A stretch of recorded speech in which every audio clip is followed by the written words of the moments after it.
Indian ഫുട്ബോളിന്റെ ഭാവിയെക്കുറിച്ച് discuss ചെയ്യാൻ വേണ്ടിയിട്ട് കേന്ദ്ര കായിക മന്ത്രാലയം നേരിട്ട് ചില ചർച്ചകൾ നടത്തുന്നതായിട്ട് നമ്മൾ അറിഞ്ഞിട്ടുണ്ടായിരുന്നല്ലോ. ഇന്നായിരുന്നു ആ ചർച്ചകൾ രാവിലെ മുതൽ വൈകിട്ട് വരെ നീണ്ടു നിൽക്കുന്ന ആ ഒരു വലിയ ചർച്ചാ സെഷനിടയിൽ എന്തായിരിക്കും തീരുമാനം എടുത്തതെന്ന് അറിയാൻ നിങ്ങളെല്ലാവരും ആശങ്കയോടെ ഇരിക്കുകയാണെന്ന് എനിക്കറിയാം. പക്ഷേ സംഗതി എന്താണെന്ന് വെച്ചാൽ കാര്യമായിട്ട് ഉള്ള തീരുമാനങ്ങളൊന്നും എടുക്കാൻ പറ്റിയിട്ടില്ല. ആകെ എല്ലാവരെയും ആശ്വസിപ്പിക്കാൻ വേണ്ടിയിട്ട് ഒരു തീരുമാനം കേന്ദ്ര കായിക മന്ത്രിയുടെ ഭാഗത്തു നിന്നും ഉണ്ടായിട്ടുണ്ട്. ISL ഉടനെ തന്നെ ആരംഭിക്കും, അതിന് വേണ്ടിയിട്ടുള്ള തയ്യാറെടുപ്പുകൾ നിങ്ങൾ സ്റ്റാർട്ട് ചെയ്തോളൂ എന്ന് ക്ലബ്ബുകളോടെല്ലാം പറഞ്ഞിട്ടുണ്ട്. എങ്ങനെ ISL നടത്തും എന്ന കാര്യത്തിൽ ഇതുവരെയും ധാരണയായിട്ടില്ല. FSDLന്റെ പ്രതിനിധികൾ പങ്കെടുത്തില്ല എന്നാണ് അറിയുന്നത്. മാർക്കസ് മർഗലോ ഇന്ന് രാത്രി ആകുമ്പോഴത്തേക്കും ഒരു അപ്ഡേറ്റ് പുറത്തേക്ക് വിടും എന്ന് പറഞ്ഞിട്ടുണ്ട്. അപ്ഡേറ്റിലെ റിപ്പോർട്ട്, പക്ഷേ അതിൻ്റെ റിപ്പോർട്ട് കാര്യമായിട്ട് വന്നില്ല. അതുകൊണ്ട് വെയിറ്റ് ചെയ്ത് നിന്നിട്ടാണ്, ഇതുവരെയും വരാത്തതുകൊണ്ടാണ് ഞാൻ അങ്ങ് വീഡിയോ ചെയ്യുന്നത്. ഇപ്പം നടന്ന ചർച്ചകൾക്കിടയിൽ ISL ക്ലബ്ബുകൾ പറയുന്നു, ISL ക്ലബ്ബുകൾ ചേർന്നിട്ട് ISL സ്വന്തമായിട്ടങ്ങ് നടത്തിക്കോളാം എന്ന് ക്ലബ്ബുകൾ പറയുന്നുണ്ട്.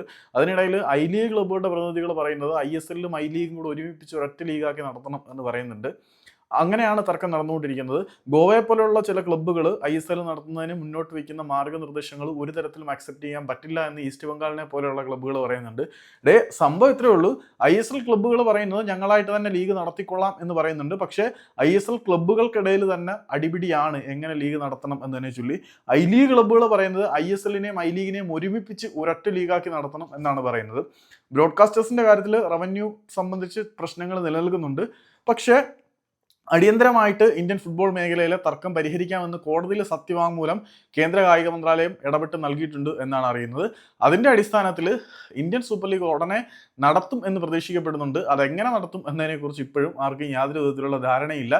പറഞ്ഞു വരുന്നത് എന്താണെന്ന് വെച്ച് കഴിഞ്ഞാൽ ISL വേഗം നടത്തും എന്ന് വായുവിൽ എഴുതുന്ന പോലെ ഒരു തീരുമാനം പറഞ്ഞതല്ലാതെ ഇന്ന് നടന്ന വലിയ രാവിലെ മുതൽ വൈകിട്ട് വരെ നീണ്ടു നിന്ന ചർച്ചകളിലൊന്നും കാര്യമായിട്ട് ഒരു തീരുമാനവും എടുക്കപ്പെട്ടില്ല എന്നുള്ളതാണ് സത്യം.